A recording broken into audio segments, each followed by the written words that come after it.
much for inviting me here to join you. I saw him at the South Carolina Democratic Convention, and he said, "You got to come to Chicago this weekend." I said, "Roger that. I'll be there." Bishop Horace Smith, thank you so much for hosting us here in your church, for your leadership and service and your kind hospitality. I appreciate the leadership that all of you bring here this weekend. A leadership focused on justice, on service, and on fighting for people, fighting for humanity, fighting for our planet.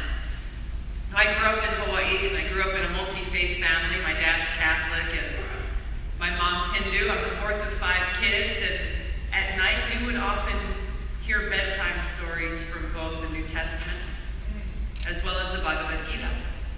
And the core message that I got from both of these scriptures was the message of love for God and love for others. One of my favorite verses comes from Matthew chapter 22. I know you know this well. Love the Lord your God with all your heart, with all your soul, and with all your mind. This is the first and greatest commandment. And the second is like unto it, to love your neighbor as yourself.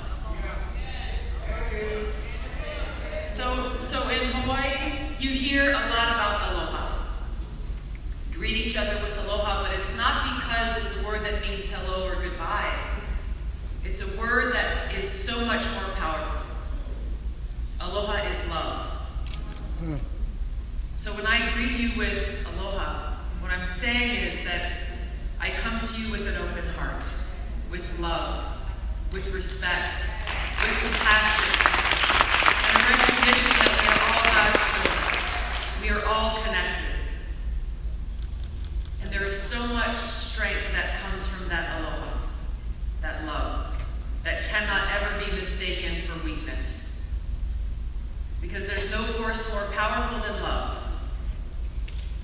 It's not just a feeling, it's a force that motivates us to take action, to take care of one another, to fight for those we love.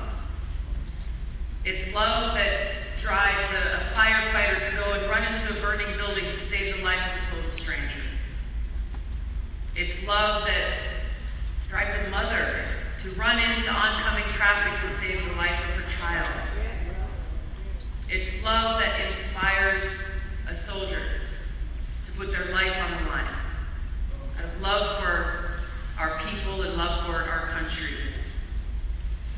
It is that love that inspires us to take care of each other. It is that love that has the power to heal our wounds, to build those bridges, to cross those divides, and to unite us as one people, as one nation.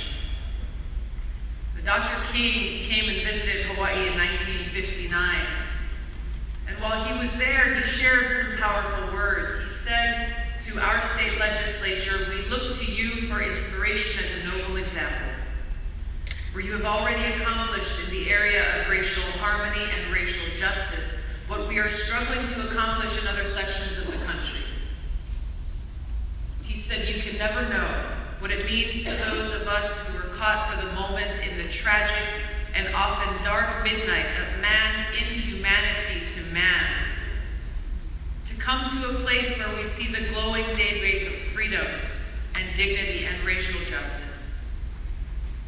When he left Hawaii and he went home, he said, "As I looked at those various faces in various colors, mingled together like the waters of the sea, I could see only one face, the face of the future."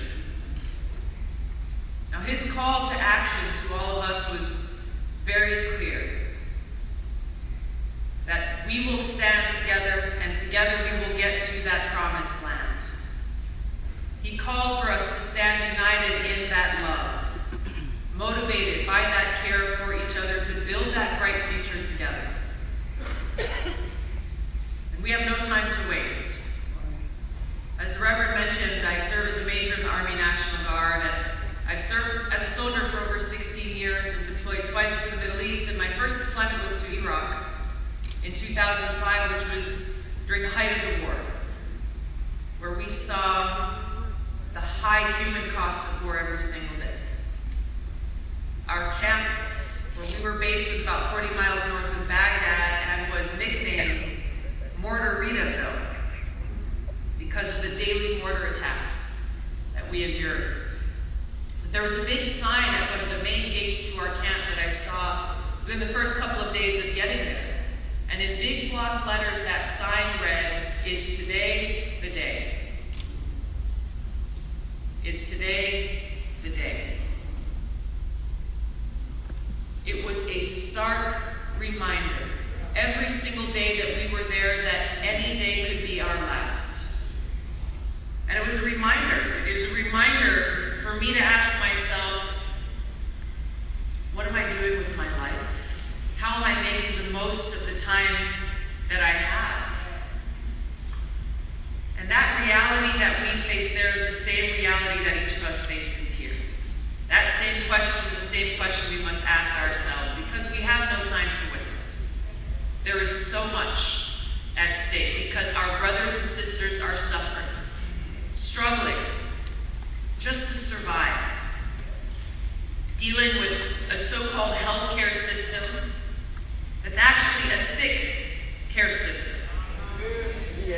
A healthcare system that's built so that big insurance and big pharmaceutical companies can fulfill their greed and exploit the sick just to expand their profits.